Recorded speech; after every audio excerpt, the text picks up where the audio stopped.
The iron gates of St. Augustine Penitentiary loomed against the horizon like jagged teeth, swallowing men whole and spitting them back out only when the world no longer cared. Inside one of its narrow cells sat Daniel Reyes, a man of 32, whose life had been a relentless collision of wrong turns, broken dreams, and the heavy hand of fate. To the newspapers, he was a cold-blooded killer, a convicted man awaiting execution for the murder of Officer James Nolan, a decorated policeman known for his spotless record. To the court, he was guilty beyond reasonable doubt. Fingerprints on a discarded weapon, witness statements pointing directly at him, and a troubled past that made him an easy villain. Yet to Elena Reyes, Daniel's mother, he was still her son, the boy she had once cradled in her arms and whispered prayers over in a small apartment where rent was often late. But hope was never absent. Elena was a woman of unshakable faith. While others in her neighborhood surrendered to despair, she carried her rosary beads like armor and filled her home with candles that flickered as if the divine itself breathed upon them. She believed with all her heart that her son, despite his mistakes, was not capable of the evil stamped onto his name. Daniel's journey to death row began years before the crime that sealed his fate. Growing up in the fractured streets of Eastwood, he was a child abandoned by his father, left to watch his mother work 2 jobs just to put food on the table. Elena taught him kindness, humility, and reverence for God, but the world outside their door taught him something harsher, that weakness invited predators, that poverty drew ridicule, and that survival often required compromise. By 15, Daniel had begun running errands for Victor Alvarez, a local hustler who disguised his dealings in community service projects. By 17, he was caught shoplifting, and by 20, he was knee-deep in the shadows of gang turf wars. Still, Elena never stopped praying. "God's not finished with you yet, mijo," she would say, even as bruises bloomed on his knuckles and despair clouded his eyes. But one night changed everything. Officer James Nolan was gunned down outside a liquor store after responding to a disturbance call. The city wept for their fallen protector, and the police force swore vengeance. Within days, Daniel was arrested. The evidence seemed airtight. A witness claimed he saw Daniel fleeing the scene, the murder weapon bore his prints, and his reputation painted him guilty before he ever stood in front of a jury.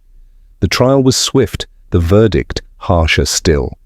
Elena wept in the courtroom, clutching her rosary so tightly the beads left imprints on her palms, while Daniel shouted that he had been framed, that he was innocent, that someone had set him up.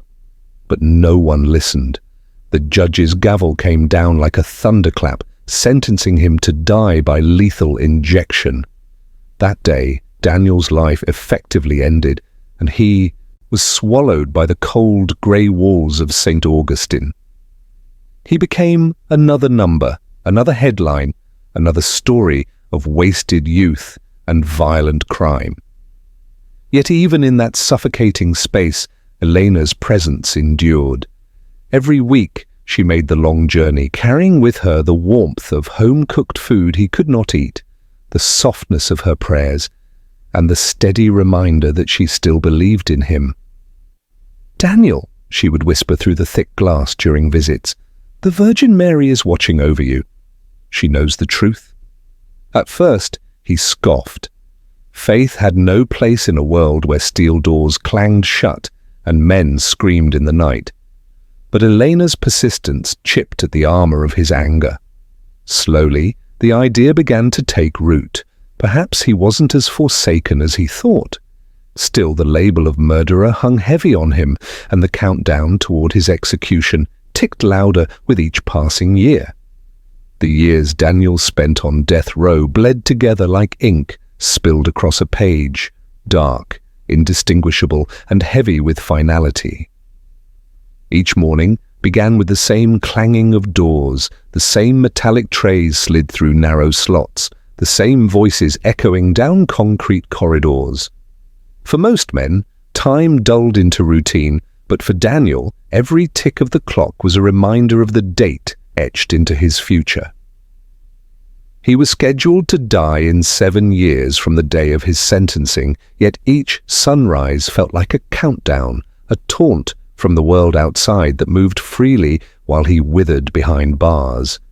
In those early months, anger became his armor. He lashed out at guards, picked fights with other inmates, and spat venom at anyone who tried to offer comfort.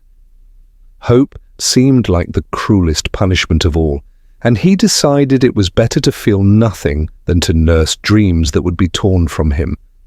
And yet, even in his darkest rage, Elena's voice lingered in the corners of his memory. During visits, she pressed her hands against the cold glass and spoke with quiet conviction. "Daniel, mijo, don't let them take your soul. They can take your freedom, but they cannot take your soul." He would shake his head, sometimes even laugh bitterly, but the seed she planted refused to die. It lay dormant beneath the rubble of his despair, waiting for water, waiting for light. That light came unexpectedly in the form of Father Brennan, the prison chaplain, an older man with weary eyes and a voice softened by decades of hearing confessions from broken men. Unlike the guards, Brennan never barked orders. Unlike the lawyers, he never pretended to have solutions. He simply showed up. Sometimes with a Bible tucked under his arm, sometimes with silence, always with a presence that disarmed Daniel's walls.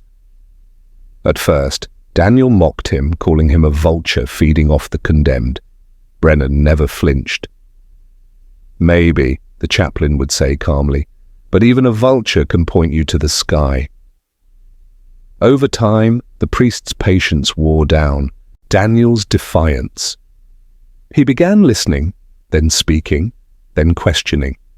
And in those long conversations through the bars, Brennan uncovered what Daniel tried hardest to bury. A man who wasn't angry at God, but rather terrified that God had abandoned him. Brennan countered with scripture, but more importantly, with humanity. He reminded Daniel of something Elena had always said, that silence wasn't absence, that sometimes God's greatest work was done in shadows, unseen. Slowly, Daniel began to soften. Nights once spent cursing the world turned into nights of restless reflection. He recalled his mother's prayers, the way she clutched her rosary until her fingers ached. He remembered being a boy again, lighting candles in their small kitchen, the scent of wax mixing with her homemade soup. He remembered innocence, something he thought he had lost forever. But prison is not a place that allows softness easily. For every step Daniel took toward healing, there were reminders of the world's cruelty. Inmates stabbed in the showers, guards beating men for minor infractions, the cries of those taken to the chamber who never returned. Still, amidst the chaos, he found something unfamiliar sprouting within him, a fragile sense of faith. He began reading the Bible Brennan gave him, tracing verses with calloused fingers, letting words seep into cracks he thought were sealed. He even began to pray clumsily at first, then with growing honesty. Not for freedom, he no longer believed in miracles that big, but for peace, for his mother's well-being, for forgiveness, if such a thing could ever reach him. Elena noticed the change long before he admitted it. "Your eyes are different, Daniel," she said one visit, smiling through tears. "You carry light again." He scoffed, but deep down he knew she was right. For the first time in years, he wasn't drowning. He was treading water, searching for shore. What he did not know was that his faith and his very life would soon be tested in ways that would shake not only the prison, but the city beyond its walls. The night before Daniel's scheduled execution arrived with a strange stillness, as if the prison itself held its breath. The other inmates, usually loud with shouts and curses that echoed through the halls, were unusually quiet, their voices subdued by the awareness that tomorrow one of their own would walk the Green Mile. Daniel lay on the thin cot, staring at the ceiling, his heart pounding with the finality of what was to come. He had prayed every night for weeks, sometimes aloud, sometimes silently, but this night he found himself whispering not words, but broken fragments, pleas for mercy, for his mother, for some sign that his life had not been in vain. As the clock ticked past midnight, exhaustion pressed heavy on his body, and his eyelids fluttered shut. That was when it happened. At first, Daniel thought it was a trick of his weary mind, but as the darkness of his cell filled with a faint, luminous glow, he sat up, trembling. The light took shape, soft and radiant, and from it emerged a figure clothed in white, with a veil as delicate as mist. Her face was serene, her eyes tender and infinite, and though her lips did not move, Daniel felt her words echo within him. "You are not alone. You were never alone." Tears flooded his eyes as he fell to his knees, unable to speak. The Virgin Mary, or what his soul recognized as her presence, stood before him, not with judgment but with compassion so deep it broke him open. She lifted a hand, and Daniel felt warmth surge through him, washing away layers of bitterness, anger, and fear. For the first time since his arrest, he felt something like peace. When the vision faded, leaving only the dim bulb above his cell, Daniel pressed his forehead to the cold concrete floor and wept. The next morning, when the guards came to escort him to meet with the warden for final arrangements, Daniel startled them with a calm smile. "I have a request," he said, his voice steady. The guards exchanged wary glances. Most men asked for a final meal, a cigarette, maybe a phone call. But Daniel's request was different. "I want," he said slowly, "to see the Virgin Mary before I die." The room fell silent. One of the guards, a burly man named Collins, who had seen hardened killers beg like children, frowned. "Reyes, you know we can't do that. We're not priests and we can't summon saints." But Daniel shook his head. "I don't need you to summon her. I need a statue, an icon, anything that bears her image. Place it in my cell tonight before the execution. That's all I ask." His words spread quickly through the prison like wildfire. Some laughed, dismissing it as the desperate wish of a condemned man. Others whispered uneasily, wondering if it meant something more. The warden, a pragmatic man named Halverson, was reluctant. "It's irregular," he told Father Brennan, who had been present during the request. But the chaplain pressed him. "It's not irregular, it's faith. He asks for a symbol, not a miracle. What harm is there in granting it?" At length, Halverson relented. That evening, a small statue of the Virgin Mary, borrowed from the prison chapel, was placed on a wooden stool inside Daniel's cell. When he saw it, Daniel's knees buckled, and he whispered a prayer of thanks. Guards lingered at the bars, curiosity tugging at their skepticism. To them it was nothing but plaster and paint, but to Daniel it was a window to the divine. That night, as the prison settled into uneasy slumber, Daniel sat cross-legged on the floor, staring at the statue. He whispered prayers, sang fragments of hymns remembered from childhood, and clutched his mother's rosary that Father Brennan had smuggled in for him. The guards watched from their station, some shaking their heads, others strangely moved. "He's a dead man talking to a statue," one muttered. Yet even they could not deny the atmosphere had shifted, as though something unseen hovered in the air. Daniel's final request, strange as it was, had stirred something deeper than mockery. It had planted a question in every heart that witnessed it. What if he truly wasn't alone? The day of Daniel's execution dawned grey and heavy, as if the sky itself mourned what was about to take place. Guards moved through the prison with somber efficiency, preparing paperwork, checking restraints, and following the ritual steps of a process they had carried out too many times before. But within Daniel's cell there was no panic, no begging, no rage. Instead, there was a strange serenity. He sat quietly on the floor, eyes fixed on the small statue of the Virgin Mary that glowed faintly in the weak morning light. His mother Eleanor had been allowed a final visit, and through tears she pressed her palm against his, separated by the thick pane of glass. "Mijo, I love you," she whispered, her voice trembling. "No matter what happens today, remember, you're never alone." Daniel smiled, his voice steady. "I know, Mama. I saw her." Eleanor's tears fell harder, but her heart swelled with a mixture of grief and faith. By mid-afternoon, as the hour of execution approached, tension rippled through the prison. Officers escorted Daniel toward the holding room beside the chamber, where he was meant to wait for the final call. Father Brennan walked alongside him, reciting prayers under his breath. Daniel carried himself with unexpected calm, his gaze steady, his lips moving in quiet devotion. Then, as they passed his cell one last time, something extraordinary happened. The small plaster statue still sat upon its stool, but now it shimmered with a radiant light that seemed to come from within.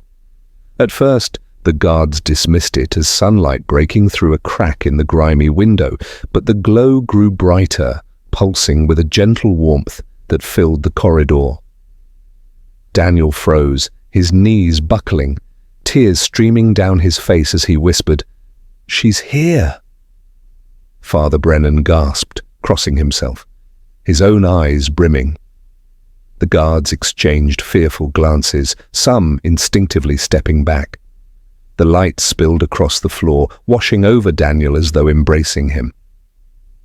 And then, in the hush of that stunned silence, a voice shattered the spell, not divine but human. "Stop!" A man stumbled into the hallway, flanked by two officers.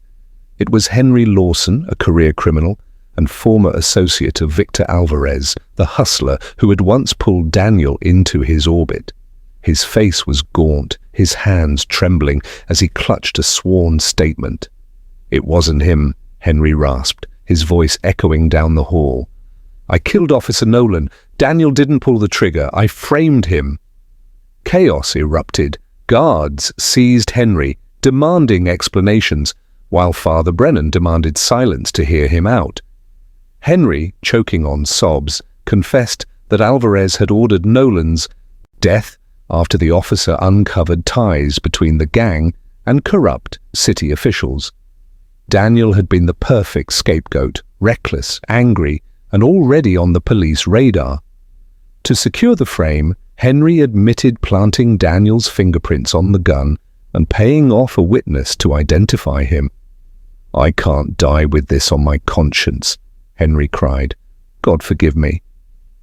The warden, pale and shaken, ordered an immediate halt. Calls were made to the governor, lawyers rushed into motion, and the execution was suspended just minutes before Daniel was to be strapped to the gurney. In the chaos, the glowing statue dimmed until it was nothing more than plaster once again, yet those who witnessed it would swear to their dying day that for a moment it had radiated with holy fire. Daniel, trembling with relief and awe, whispered through his tears, "Thank you, Virgin Mary." His mother, waiting anxiously in the visitor's room, collapsed to her knees in gratitude when she heard the news. For the first time in years, the shadow of death lifted from Daniel's shoulders, replaced by a fragile but undeniable hope. What began as a condemned man's final request had become the spark that revealed truth, exposed corruption, and opened the door to redemption. The weeks that followed the halted execution were a whirlwind of legal motions, media frenzy, and stunned disbelief. Newspapers splashed Daniel Reyes' face across their front pages, calling his case the miracle on death row. Television pundits debated whether the glowing statue was a supernatural sign or a trick of the light, but one fact was undeniable. The confession had unraveled the conviction. With Henry Lawson's sworn statement, supported by forensic inconsistencies that had long been ignored, the case against Daniel collapsed like a house built on sand. His lawyers, who once seemed resigned to failure, fought with renewed vigor, demanding his immediate release. It took months of hearings, but at last the words Daniel never thought he'd hear were spoken. "The conviction is overturned. Mr. Reyes, you are free to go." The day he stepped out of St. Augustine Penitentiary, the sun felt like fire on his skin, too bright, too alive after years of shadow. Waiting at the gates was Elena, her rosary clutched tight, tears streaming as she threw her arms around her son.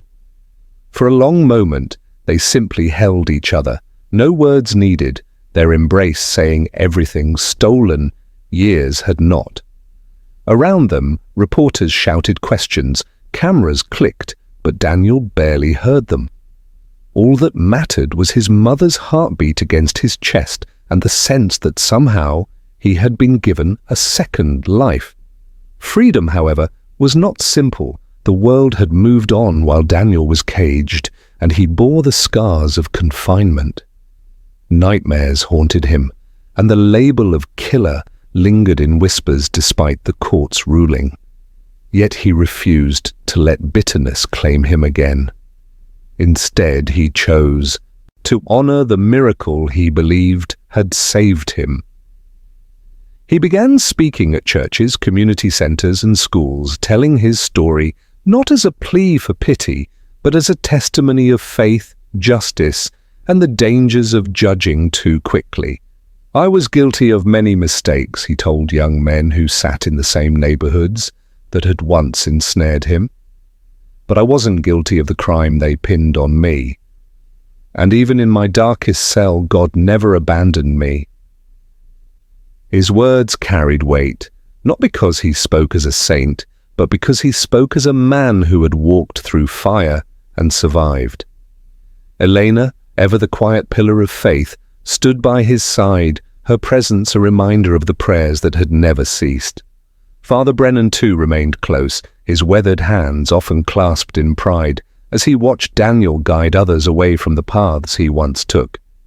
Years passed, and Daniel rebuilt his life, brick by fragile brick. He trained as a counselor, dedicating himself to helping ex-convicts reintegrate into society. Many nights, when he returned home exhausted, he would glance at the simple wooden shelf where he kept a small statue of the Virgin Mary, the very one from his cell, gifted to him by Father Brennan. Its surface was chipped, its paint fading, but to Daniel it gleamed brighter than gold. It was a reminder that miracles did not erase scars, they transformed them into testimonies. The story of his last request before execution spread far beyond his city. Pilgrims visited St. Augustine's chapel to see the place where the statue had once glowed, and priests preached about Daniel's vision as a lesson in endurance and divine mercy. Even skeptics, while dismissing the miracle, admitted that his survival was a testament to resilience and the power of truth prevailing at the final hour. In time, Daniel married, raised children, and lived not as a saint, but as a man who knew the value of every sunrise. When his children asked about the framed newspaper clipping on his wall, he told them not the tale of injustice, but of hope. "I should have died," he would say, "but instead I was given a chance to live, and every day I try to live in gratitude." On the anniversary of his release, he and Eleanor visited the grave of Officer Nolan, laying flowers and whispering prayers for the man whose death had set his own tragedy in motion. Daniel never forgot the officer, never forgot the injustice, but he carried no hatred in his heart.